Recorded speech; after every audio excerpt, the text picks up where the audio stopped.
మాణిక్యం నా పేరు. ఐద్వా అనకాపల్లి జిల్లా అధ్యక్షుడు.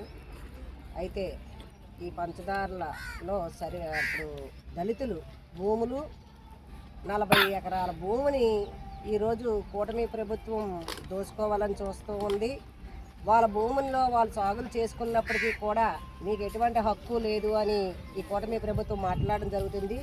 ఇది అన్యాయం. ఈ 42 ఎకరాలు కూడా మనిషికి 2 ఎకరాల 70 సెంట్లు భూమి ఒక్కొక్కరికి ఉన్నది. ఈ భూమిలో ఈ దళితులందరూ కూడా సాగు చేసుకుంటున్నారు. అది వాస్తవం చూస్తే కనిపిస్తూ ఉంది.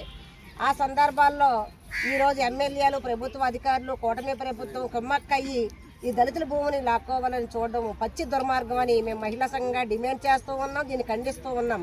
ఎందుకంటే 2013 భూసేకరణ చట్టం ప్రకారంగా ఎవరైతే సాగులో ఉన్నారో వాళ్ళే దానికి హక్కుదారులని ప్రభుత్వమే చెప్పింది.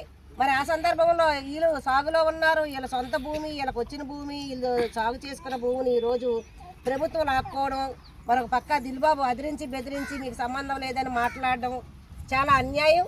మరి ప్రభుత్వం ఏం చేస్తూ ఉంది చూస్తూ ఊరుకుంటుంది. ఇది కరెక్ట్ కాదు. ఎవరైతే సాగు చేసుకుంటున్నారో వాళ్ళ భూమి వాళ్ళకి హక్కు ఉంది, వాళ్ళు సాగు చేసుకుంటారో వాళ్ళకి సంపూర్ణమైన మద్దతు మేము మహిళా సంఘంగా వాళ్ళ వెంట ఉండి వాళ్ళ భూమిని వాళ్ళకి వచ్చే వరకు మేము పోరాటం చేసి భవిష్యత్తులో దీని మీద పెద్ద ఎత్తున ఉద్యమం చేసి అధికారులు కలిసి కూడా మా భూమి మాకు వచ్చే వరకు మేము అండదండలు ఇస్తామని మహిళా సంఘంగా డిమాండ్ చేసి చెప్తూ ఉన్నాం.